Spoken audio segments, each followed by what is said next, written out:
The Prime Minister's blistering attack on the Congress is our top focus story on India First. Congress weakness strengthened terrorists, insists Prime Minister Narendra Modi. He was referring to the 26/11 Mumbai terror attacks. 10 Pakistani terrorists had massacred 166 innocent people from a dozen countries in Mumbai over 3 days in 2008. The Congress government at that time did not strike back, did not hit terror at source. Recently, former Union Home Minister P. Chidambaram in an interview spoke of pressure from the United States and other world powers telling India not to react. The Prime Minister asked the Congress to come clean on what that pressure was from and who mounted it, drawing a sharp contrast with the armed forces hitting terror at source post-Pahalgam. Congress नेता की माने तो किसी दूसरे देश के दबाव के कारण तब कांग्रेस सरकार ने भारत की सेनाओं को पाकिस्तान पर हमला करने से रोक दिया था. Prime Minister Modi reigniting the 26/11 debate, accusing the Congress of bowing to foreign pressure after the Mumbai terror attacks and calling it a historic act of weakness. तब जो कांग्रेस की सरकार सत्ता में थी, उसने कमजोरी का मैसेज दिया. उन्होंने दावा किया है कि मुंबई हमले के बाद हमारी सेनाएं पाकिस्तान पर हमला करने को तैयार थी. पूरा देश भी उस समय यही चाहता था, लेकिन उस कांग्रेस नेता की माने तो किसी दूसरे देश के दबाव के कारण तब कांग्रेस सरकार ने भारत की सेनाओं को पाकिस्तान पर हमला करने से रोक दिया था. The Prime Minister turned the spotlight on national security and the Congress's handling of 26/11 during the inauguration of the Navi Mumbai International Airport. He said Mumbai's status as India's economic powerhouse made it a target for terrorists, but the response, he claimed, showed a lack of resolve. Mumbai Bharat की आर्थिक राजधानी के साथ भारत के सबसे vibrant शहरों में से एक है. इसलिए 2008 में आतंकियों ने भी मुंबई शहर को बड़े हमले के लिए चुना. लेकिन तब जो कांग्रेस की सरकार सत्ता में थी, उसने कमजोरी का मैसेज दिया. Prime Minister Modi challenged the Congress to name the country that, he said, forced India to hold back a retaliatory strike. Congress को यह बताना होगा कि वो कौन था जिसने विदेशी दबाव में फैसला लिया, जिसने मुंबई की देश की भावना से खिलवाड़ किया. और देश को ये जानने का हक है कांग्रेस की इस कमजोरी ने आतंकवादियों को मजबूत किया. Prime Minister contrasted that with what he called a new India, one that hits back decisively.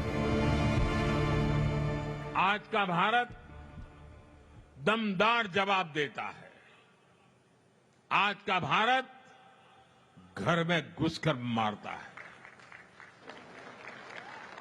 ये दुनिया ने ऑपरेशन सिंदूर के दौरान देखा भी है और गर्व की अनुभूति भी की है.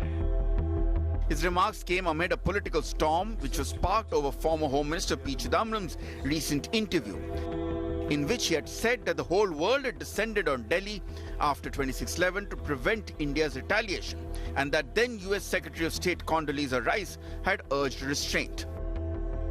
But a day later, Chidambaram had clarified on X, saying that he never claimed that the US stopped India from retaliating, calling the controversy a case of media misquoting. Countering the Prime Minister, the opposition has also asked, why didn't the Modi Sarkar try to get POK back during Operation Sindoor? हमें तो बहुत खुशी होती और भारतीय सेना से बहुत उम्मीद थी कि पीओके जो है हमारे हाथ आ जाता, लेकिन प्रधानमंत्री जी ने पता नहीं क्यों सीज फायर कर दिया. तो इस बात की पीड़ा सिर्फ हम ही को नहीं है, हर एक इस देश के लोगों को ये तकलीफ है। With the Prime Minister's sharp attack and Chidambaram's remarks now in the spotlight, the 2611 narrative has once again become political ammunition. Bureau Report, India Today.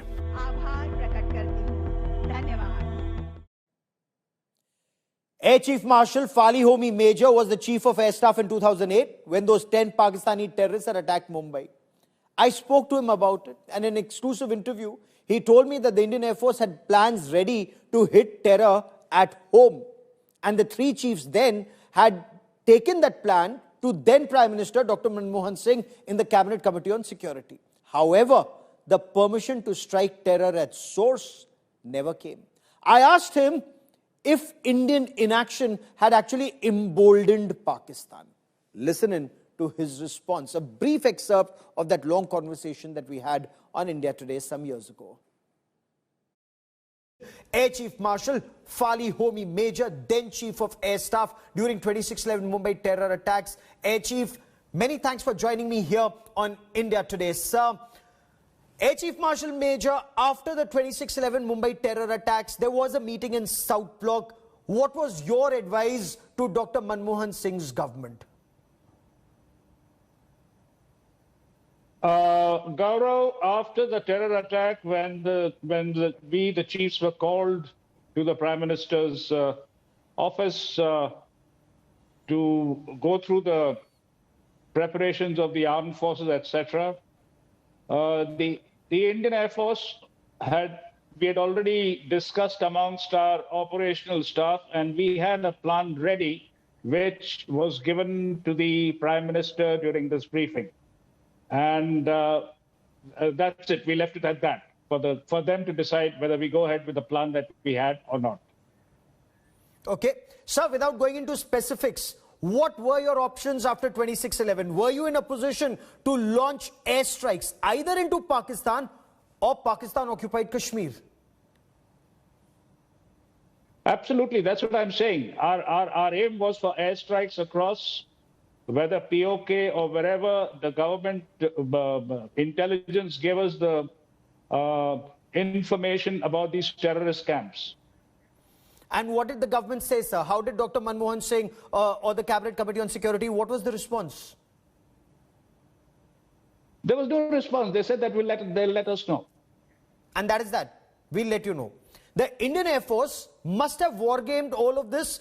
Would an airstrike, in your appreciation, would it have led to an escalation? And in your war game, sir, were we on top of that escalation ladder? Whenever an operation like this is planned, the escalation ladder and other contingency plans are built in.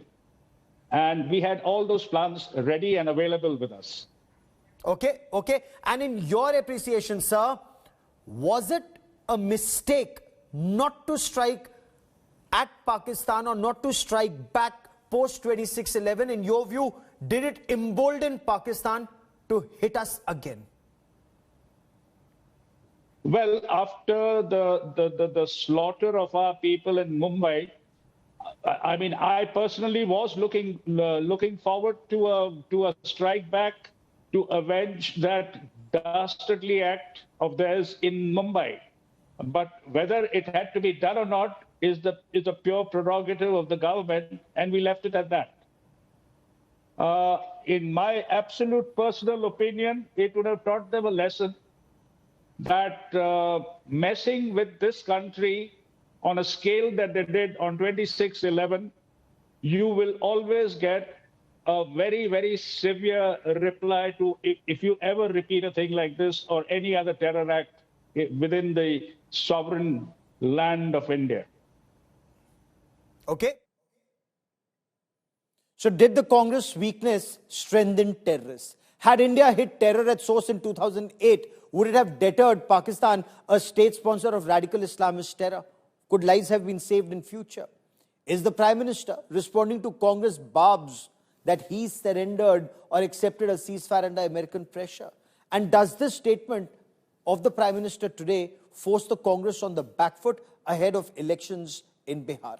Joining me on India First is Syed Zafar Islam, representing the BJP. Also with me on this broadcast is Dr. Tara Kartha, former director at the National Security Council Secretariat. Major General Sanjay Meston is former Indian Defence Attaché to our embassy in Kabul in Afghanistan. Sushant Sareen keeps a hawk eye on Pakistan, is senior fellow at the Observer Research Foundation. Sanjay Jha joins us on the show as a political analyst, was earlier the spokesperson of the Congress Party. And Sanjay Jha, very serious charges leveled by Prime Minister Narendra Modi. India's lack of response to Pakistan during 26/11 actually emboldened terrorists is part 1, weakened India part 2, 3, that it was influenced by foreign powers, pressure from foreign powers. The Prime Minister has based this accusation on the statement made by P. Chidambaram, former Union Home Minister. Sir, how would you respond to that?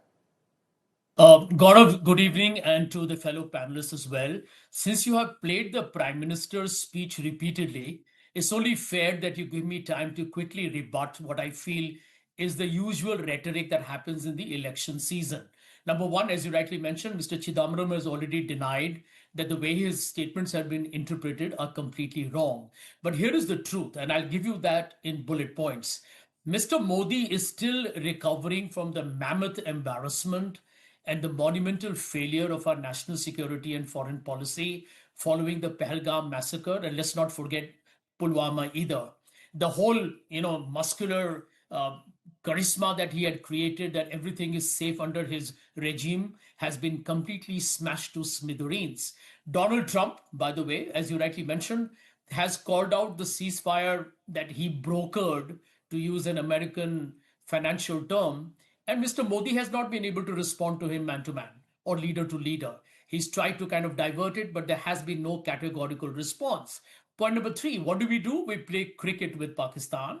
Nobody in India is actually debating this. And Gaurav, I think you should do that, is the significance of the Saudi Arabia-Pakistan defense understanding or defense pact, which basically on India means... First, we've discussed that.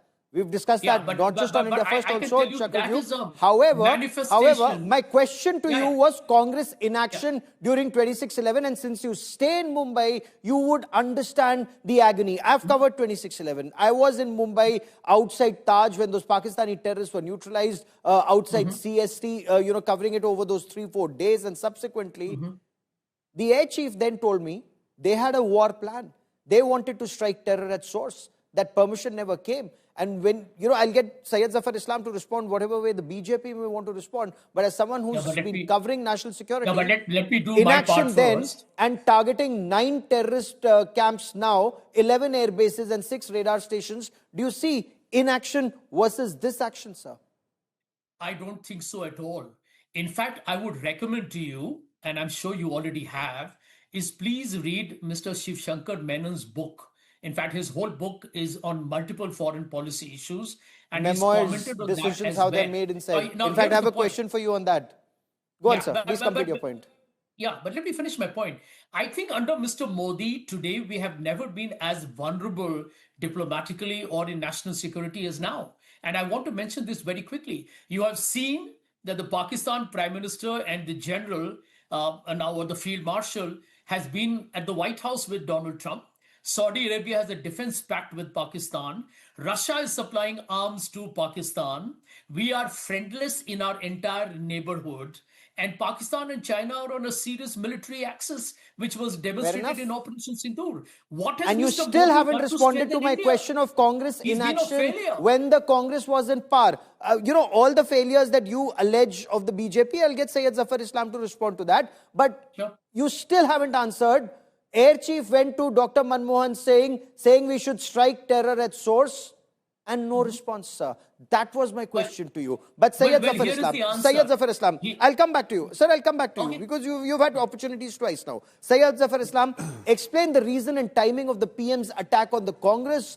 The Congress and, several analysts believe it's aimed at Bihar elections in mind, and the Prime Minister, according to Sanjay Jha, unable to recover from the barb that Trump brokered the ceasefire. Well, if anybody is thinking about Bihar election, then I must tell them that Bihar is an election where we were very confident of our victory. the people's blessing and support is for everyone to see. And Congress and RJD both are struggling in Bihar. So there is nothing to do with Bihar as far as the statement made by the Honorable Prime Minister in his speech. The moot point is that how many proofs we require. Indians know, every Indian know that it is the Congress which is responsible for this kind of a terror attack, and how they have not responded. So actually helped the terrorist camp and terrorist activities from across the border. They felt much safer that yes, they can do it and India will not respond. And this is something which is evident from the fact that the former Home Minister, Mr. Chidambaram, former Air Chief Marshal, has very candidly expressed that it is the Congress leadership in the government of the day decided not to respond. As the armed forces, they were absolutely ready. All the plan was in place, but they presented to the Prime Minister and the government, and they have said, no, we'll revert to you, and they never reverted. That only suggests how Congress dealt with the terrorism and how we are dealing with the terrorism. When the Prime Minister said today that we will go inside their territory and hit them, we have demonstrated it.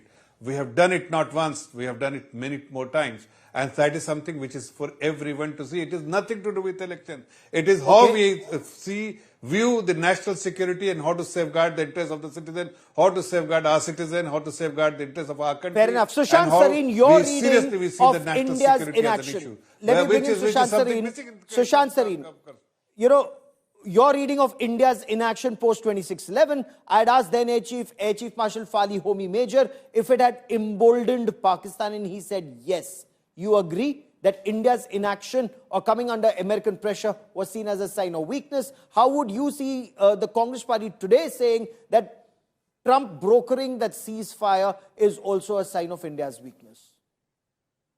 Okay, Gaurav, let me just rebut one or 2 points which Sanjay Jha made.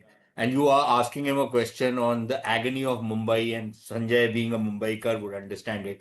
Well, his erstwhile party was busy deflecting attention from the Mumbai attacks by finding an alibi for Lashkar-e-Taiba. Senior leaders like Digvijay Singh and others were talking about RSS ki sazish. So you know where these guys were coming from at that point of time.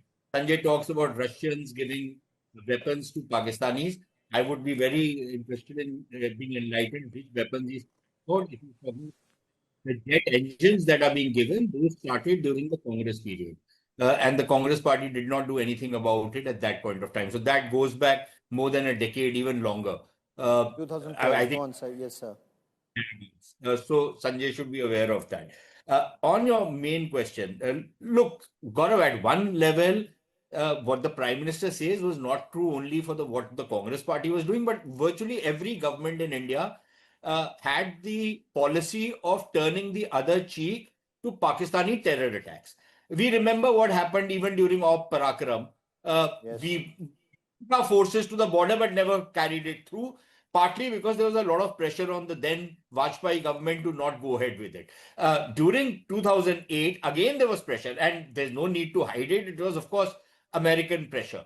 But what was worse than American pressure was that, and this is documented, I'm not making it up, that Dr. Manmohan Singh was meeting some US senators who were then going to be traveling to Pakistan, and he tells them that, listen, why don't you go and ask the Pakistanis that if we go and drop a few bombs to satisfy Indian public opinion, that they should not retaliate. To which the American senators were told that these guys have lost their mind, we will retaliate. Right? So they were looking for permission from Pakistan to attack Pakistan. Now, it's all very well for people like Mr. Shiv Shankar to write books and say that, that when we took this thing up diplomatically, there was a lot of dividends that came our way. Please tell me what dividends came our way. What did the world do to Pakistan after 2008, after those Mumbai attacks? And I'll tell you what the Americans did. The so-called very enlightened President Obama actually dropped in on a meeting of General Kiani to find out how they coordinate and cooperate much better on a variety of issues insofar as Afghanistan was concerned and regional security was concerned. So this American romance with Pakistani military dictators and Kiani was also a dictator, unless, of course, you think that Pakistan is a democracy. This goes back a very, very long way. I think what is different this time has been that the government, and this not just now, it started from 2016, but I think we have said that if there is a certain threshold of tolerance, if it crosses that, we will attack. We haven't defined the threshold of tolerance, and to some extent that's problematic. But I think the kind of response that India has started taking, the Pakistanis know that unless they are ready to risk a full-fledged conflagration, they will have to pull back their punches insofar as spreading terrorism is concerned. And one just last point to Sanjay, when he talks about India were unsafe because of Pulwama and what happened in Pahalgam, during the UPA years, there were at least 17 major attacks at the time when we were in close, talks with the Pakistanis. We were in peace talks with the Pakistanis. There were at least 17 major attacks, which then culminated in the 26/11 attacks. And this includes the Mumbai train attacks. This includes a whole... 200 people killed. Nothing was done. Nothing. Zero. Zilch. So, if the policy was to retaliate by threatening to retaliate, then yes, it was a very successful policy. But I don't think the Pakistan impressed, which is why... You raised very pertinent points. Before I bring in Jen Meston and Dr. Tara Kartha, Sanjay Jha, you had your hand up. You wanted to respond briefly, sir, to the points made by Sushant Sareen. Well, this whole story that is being spread by the right-wing ecosystem about the number of attacks that happened during the time of the UPA, they conveniently forget to tell the people of India that in a number of them, the accused were not anybody else, but many of them from our own country. And although they have been subsequently acquitted, as would probably happen under the kind of dispensation we have, don't ever forget what Rohini Salian once said on the NIA issue. And she was, by the way, the... So you're giving Pakistan a clean chit and blaming Hindu terror? No, but I'm just going to tell you. Sushant Sareen. There is a very convenient explanation being given by Sushant, and we should be a lot more careful. You will go absolutely viral in Pakistan, and sadly with my face on it, by giving Pakistan a clean chit on radical Islamist terror. 26/11 was not RSS ki sazish. 26/11, there's ample evidence. Ajmal Amir Kassab was a Pakistani terrorist caught alive, and thank God for that, or thank Tukaram Omble for that, or God forbid, that would have been blamed as Hindu terror. But Sushant Sareen, you wanted to come in. If it was left to people like Sanjay Jha and his ilk, whether they are left wing or whatever wing they are from, they would have even pinned the 26/11, and they were all set to pin it. If it was left to people like Digvijay Singh and other third raters who were, people like Mahesh Bhatt and others, all of these guys were hell-bent on pinning it on RSS ki sazish, weren't they? So they would have pinned even 26/11 and would have given the great Maulana Hafiz Saeed Sahab, as Digvijay Singh used to refer to him, a clean chit. So if they were implicating certain people like Colonel Purohit and others in certain bomb attacks that took place, that was part of the pattern. It was part of a pattern that the Congress party was following. And including that Samjhauta blast where Arif Kasmani UN records. Written affidavit to the court. Sir, it's not Pope, it's not, it has to have documentary evidence backing it. It's not the gospel just because somebody is saying it. It has to be backed by evidence in a court of law. I have covered all these cases on ground. So excuse me if I do know ground realities on these. I even know of some people calling Ishrat Jahan Bihar ki beti, but I'm not digressing. Where very senior intelligence officers who've risked their lives for our country, they were put behind bars, and India's intelligence apparatus was compromised at the altar of vote bank politics. Sir, अभी मुंह मत खुलवाइए sir, बहुत damaging होगा India के लिए, the kind of stuff that was done. Sir, I will also tell you what happened to Rajinder. Anyway, that's another debate. But Dr. Tara Kartha, not responding to Pakistan's state-sponsored radical Islamist terror. Now, of course, let me also bring in certain elements trying to claim that it was Hindu terror, and then submitting dossier after dossier. Is that weakness that emboldened Pakistan, unless the tactics was kill Pakistanis with boredom of reading those dossiers? No, I think the attempt to bring in Hindu terrorism was sickening. I mean, I don't know where that came from, because we were following this. I mean, you know that the GIC had brought out a report warning of such an attack just prior to that. About a week earlier, we said there's going to be an attack. All that, so we knew a lot, about 90% of what was going on, and there wasn't the slightest shred of doubt that this was a Pakistani plan. And the fact that they wanted to hit financial hub of Mumbai, known at least 6 months earlier. So there's no dearth of evidence, absolutely none. So where this Hindu terror thing came from, don't ask me, because I never saw any of it. That is one. However, there is one issue. The decision what Shiv Shankar Menon talks of, that they opted for not going in for strikes, but there was also one problem. You were in a major financial crisis. So now I'm not justifying anything. I'm just telling you these are the facts that were on the ground that could have influenced a decision. In the end, what did you do? From 2008 nearly up to 2016, barring one attack, there were no attacks after that, because the US, in many ways, which we can't really talk about, really got onto the Pakistan's case, not because of us, not that they loved us, but because this whole thing was then tagged along with 9/11. So that suited us very well. Beyond that, would I have, I mean, beyond not divulging anything, I would have loved it if we had gone and bombed the hell out of Pakistan after what they did. I wish we had. But my assumption is that these were the reasons why you got someone else to hit the Pakistanis, and really badly. And you had no terror attacks. And Sushant is perfectly right. Before 2008, you had a series of attacks. Yes. There's no doubt at all. And So guys, I want to bring in General Meston before I bring in our political guests once again. General Meston, you've been posted to the region. You've been a DA to Afghanistan.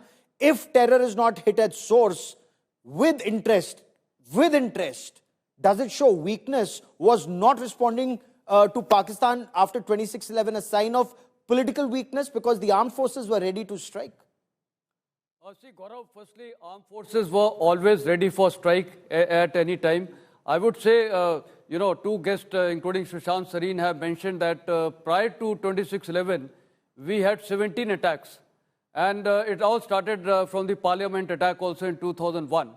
And since that time, until 2008, as a soldier, and I was that time in 2001 commanding my battalion, and of course 2008 just about to be a brigadier, I recollect that the Indian Army was venturing for action right from Prakram onwards till 26/11. Nothing happened. I think it was straight political inaction.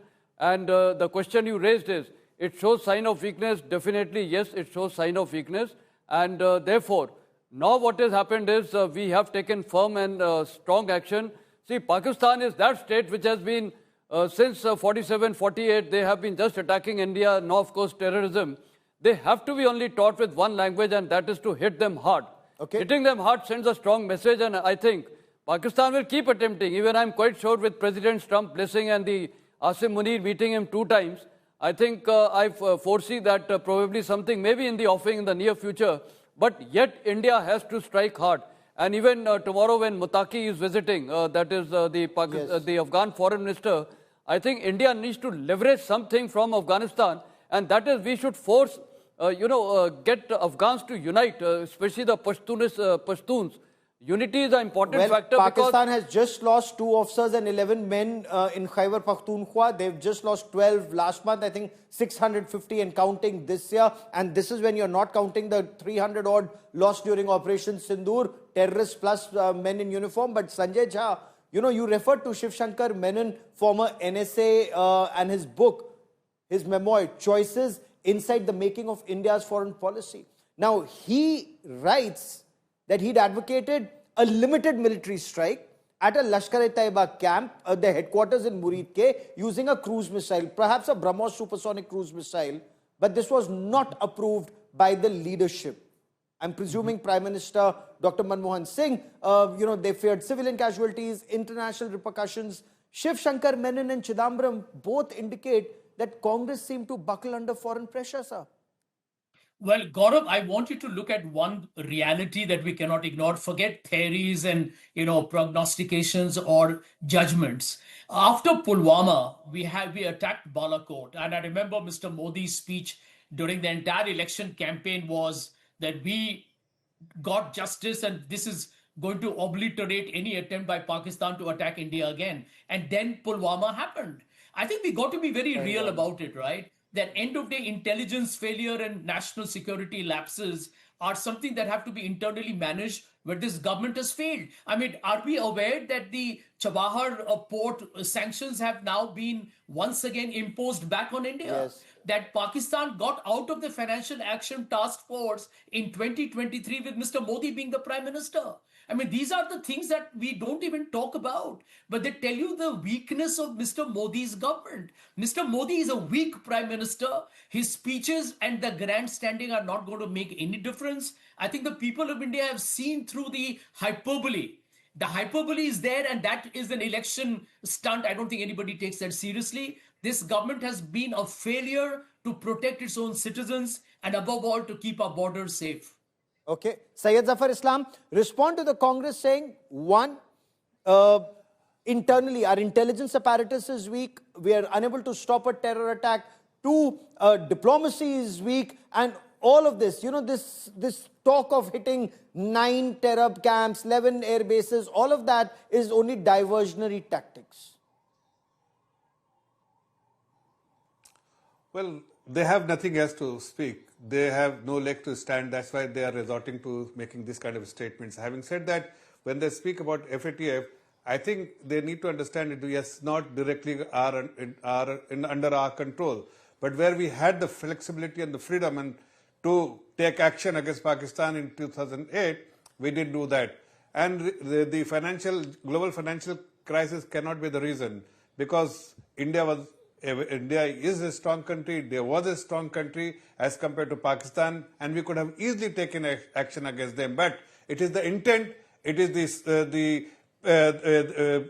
buckling under pressure, foreign pressure. It is the pure intent of Sonia Gandhi and the first family of the Congress not to take action against Pakistan is so evident from the fact that Mr. Chidambaram himself had to say that we couldn't take the action, and I think there is but why absolutely Sonia no Gandhi, reason sir? to Prime believe Minister was anything. Dr. Manmohan Singh. Well, they are trying to No, I say you must understand that there are many pictures for everyone to see that when the foreign dignitaries are visited India, Prime Minister is standing like this and the Sonia Gandhi is shaking hands sitting next to the foreign dignitary. Everyone knows who was the de facto Prime Minister of the country. It is just the name which Mr. Manmohan was carrying as the Prime Minister, but for all practical reason, it is Sonia Gandhi who was taking a shot, and it is evident from the various pictures which is there for everyone to see. That as a citizen, we felt very bad that Sonia Gandhi used to interact with Sanjay, I'll just come to you in a moment, but Sushant Sareen, respond to the Congress saying that Pakistan was shamed globally then. It went on the FATF grey list. Hafiz Saeed was jailed.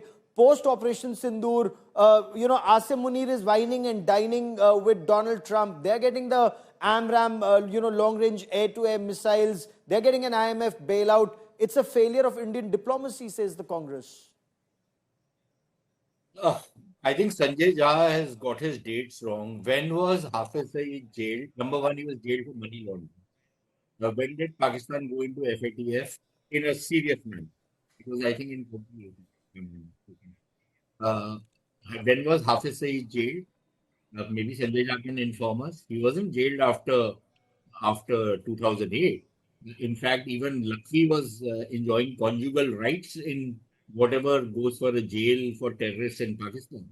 So there was nothing which happened to Pakistan.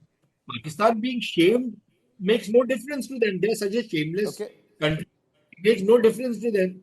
When has shaming Pakistan ever worked? They've carried out genocides, they've carried out mass rapes, they've carried out extrajudicial killings of the worst kind. They're carrying out a genocide in Balochistan right now. They have picked up people and thrown them from helicopters to make an example.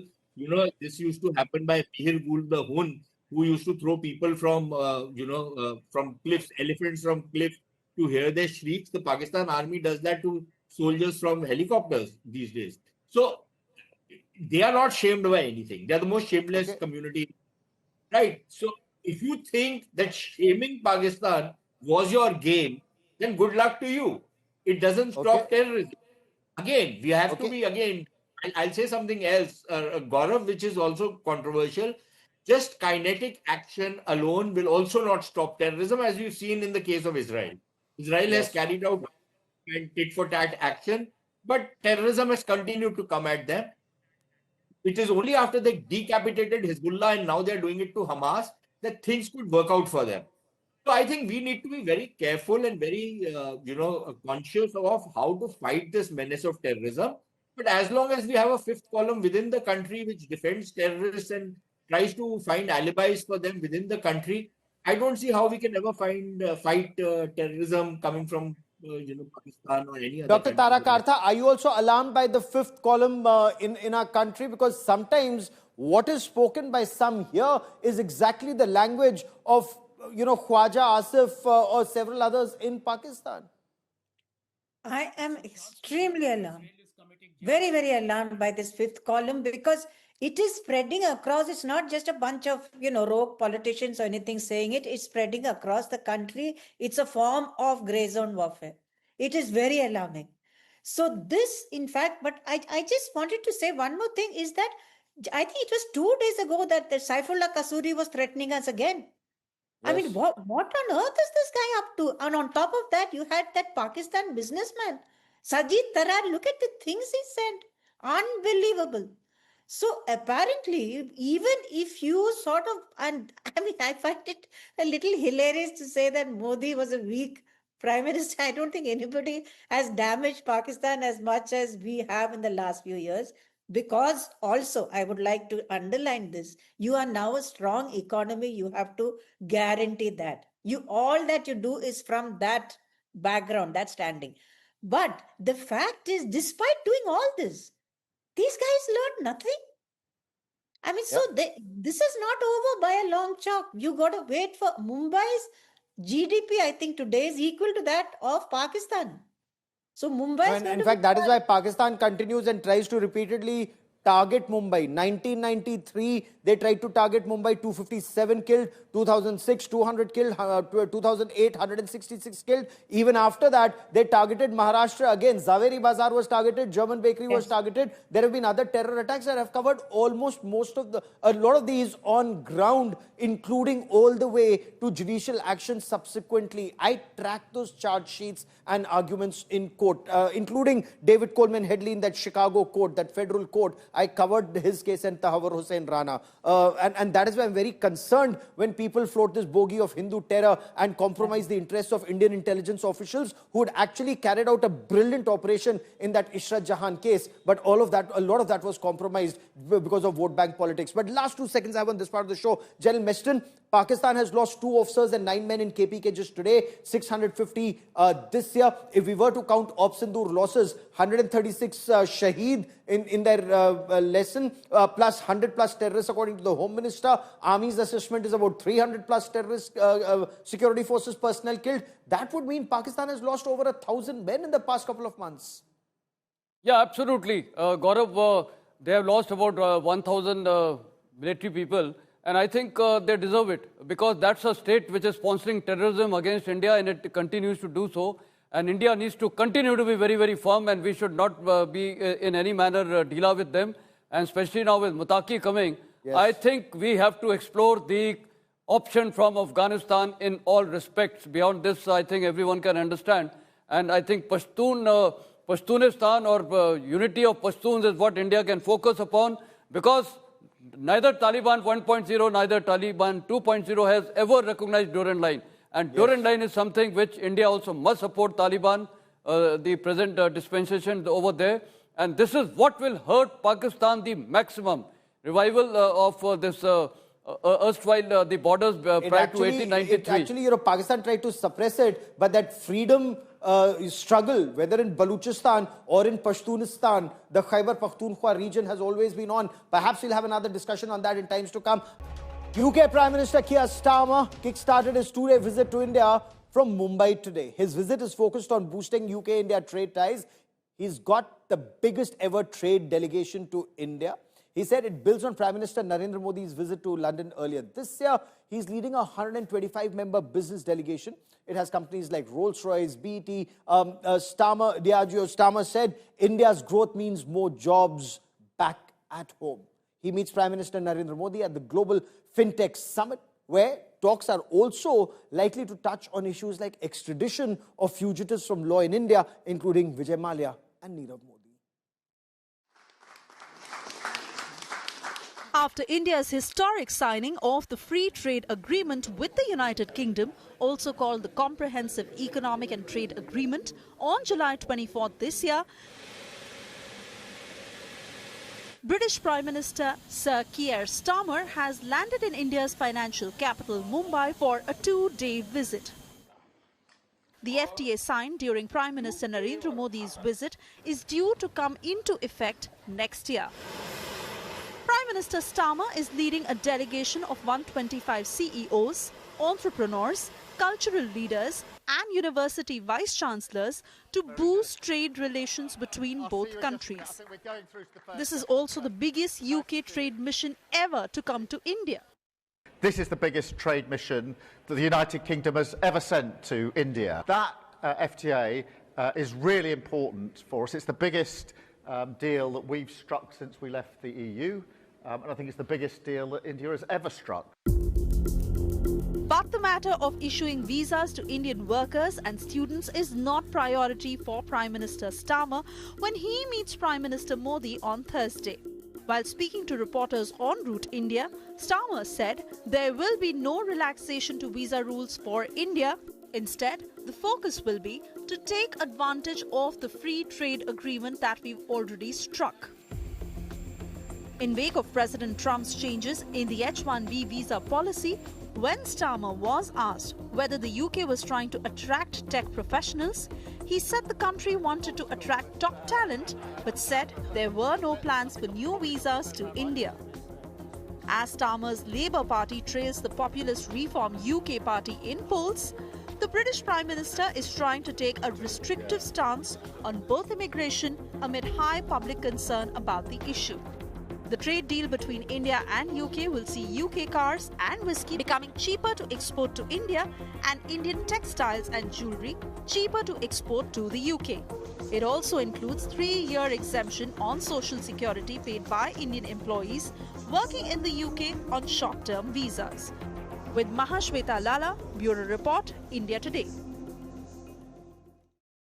So at a time when India-US relations are yet to return on an even keel, UK Prime Minister Keir Starmer is in India leading the largest ever trade delegation. So what can we expect from this visit? And is there a signal here for the rest of Europe and the rest of the world? Joining me here on this India First special is Ambassador Veena Sikri. Ambassador Sikri, welcome. Goods trade between India and the UK stands at about £20 billion, services at about £32 billion.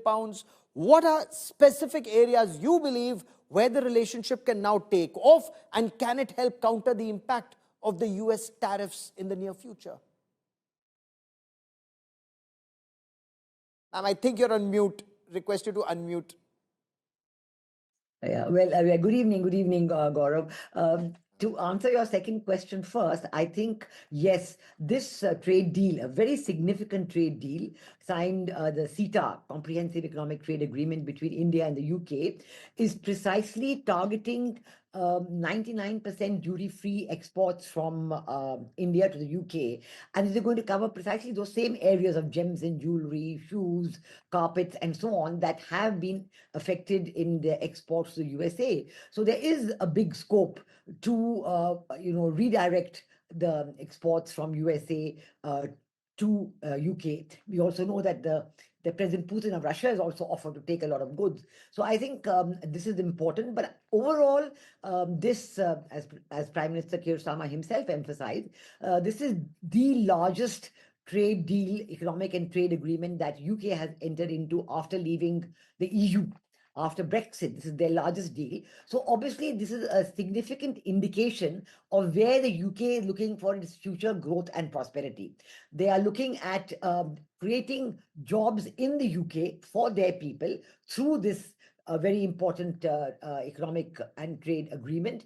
And also, I think that this will be a big focus, obviously, on the question of more visas for Indians. He's not willing to commit at the moment, but that will come in a later way. Now, if you have a greater number of, British companies benefiting and greater number of British companies willing to set up offices in India, now that itself will provide a lot of jobs for the same kind of people who go on H-1B visas and others. It will provide them jobs in India, highly paying, good jobs, very well qualified jobs in India, which is a very good thing. So I think this is one very important aspect of the agreement, and it's a combined economic and trade agreement. It's just not focusing only on trade, and I think this is significant too, because why just do only trade in goods? You got to do trade in services. Absolutely. Good services, manufacturing. In fact, Keir Starmer has talked about creating not just more jobs in UK. India believes some of that manufacturing can be shifted to India, and technology initiatives. Now, that's something I would really focus on. Will that spur ties, whether it's AI or quantum computing or cyber security? And, if I may, will this encourage other European countries to follow this template, that thus far, so near and so far trade deal with the EU? Is that also likely? Will they see this template and follow suit?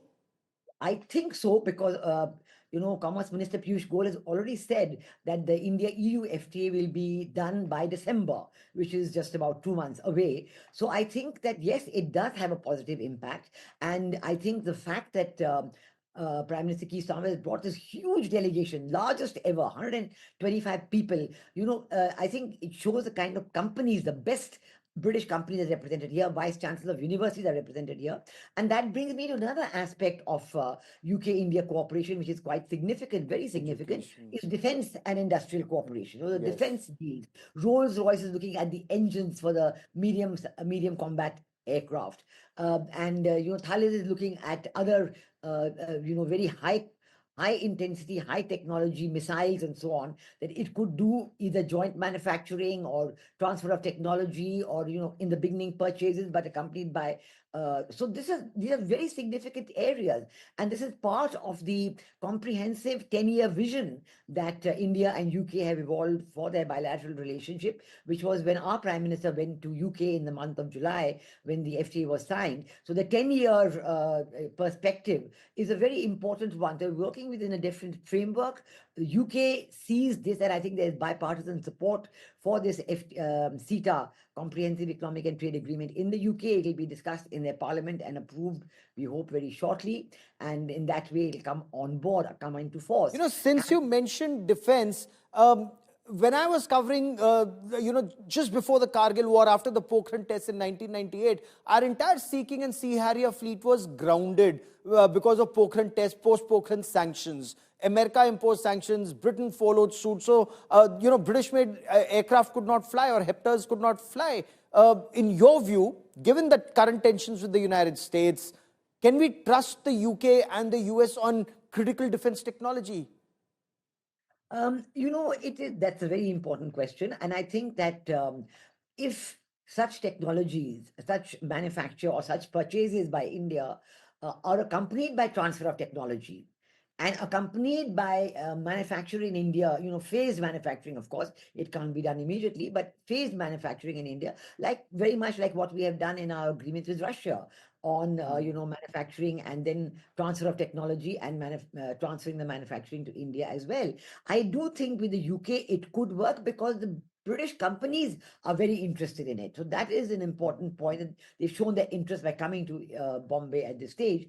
And we do know that from the USA, we have had delays in supply of engines. So that has been a very worrying factor. So we have to work with whoever it is ready to work with us on this. What would it mean, ma'am, the last 40 seconds I have on this part of the show, on fugitives from law in India finding shelter in the United Kingdom? Commit a crime in India, in financial crime, and go enjoy life in the UK. Vijay Mallya, Nirav Modi, so many such instances. Does a closer economic cooperation also mean closer legal cooperation? Of course, definitely. It's very much a part of it. And I think it may not be in the public sphere, but certainly in the private discussions, the one-to-one discussions between our Prime Minister and Prime Minister Keir Starmer, this will definitely figure all the issues. We do know there's a lot of talk that Nirav Modi is on the verge of being extradited to India, and just the final details are left to be tied up. Vijay Mallya seems to be a little more difficult, but still they will all be mentioned. And I think that this question of issue of Indian fugitives from the law will be taken up, number one. Number two, also the question of the activities of the Khalistanis in the UK, and the need to control their activity. There's another important issue, because the UK is thinking of a law against Islamophobia and saying that, oh, you must not have it.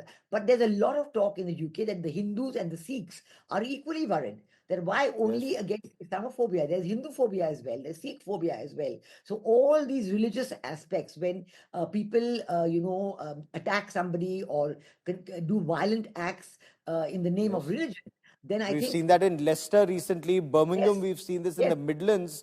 Indians and Hindus have been targeted. People of Indian origin.